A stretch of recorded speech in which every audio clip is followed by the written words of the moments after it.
نائب وزیر اعظم اسحاق ڈار کی زیر صدارت کفایت شعاری کمیٹی کے اجلاس میں کفایت شعاری اور بچت کے اقدامات پر عمل درآمد کا جائزہ لیا گیا ہے۔ نائب وزیر اعظم نے پہلے سے منظور شدہ کفایت شعاری اقدامات کی پیش رفت پر اطمینان کا اظہار کیا۔ اسحاق ڈار نے کہا کہ ملک کی موجودہ صورتحال میں مالیاتی نظم و ضبط برقرار رکھنا ناگزیر ہے۔ غیر ضروری اخراجات میں کمی اور وسائل کے بہتر استعمال کی رفتار تسلی بخش ہے۔ تمام محکمے کفایت شعاری گائیڈ لائنز پر سختی سے عمل درآمد یقینی بنائیں۔ اسحاق ڈار نے وزارتوں اور متعلقہ محکموں کو مانیٹرنگ کا نظام مزید سخت کرنے کی ہدایت کر دی۔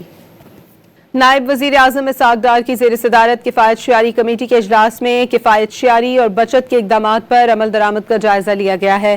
نائب وزیر اعظم نے پہلے سے منظور شدہ کفایت شعاری اقدامات کی پیش رفت پر اطمینان کا اظہار کیا۔ اسحاق ڈار نے کہا کہ ملک کی موجودہ صورتحال میں مالیاتی نظم و ضبط برقرار رکھنا ناگزیر ہے۔ غیر ضروری اخراجات میں کمی اور وسائل کے بہتر استعمال کی رفتار تسلی بخش ہے۔ تمام محکمے کفایت شعاری گائیڈ لائنز پر سختی سے عمل درآمد یقینی بنائیں۔ اسحاق ڈار نے وزارتوں اور متعلقہ محکموں کو مانیٹرنگ کا نظام مزید سخت کرنے کی ہدایت کر دی۔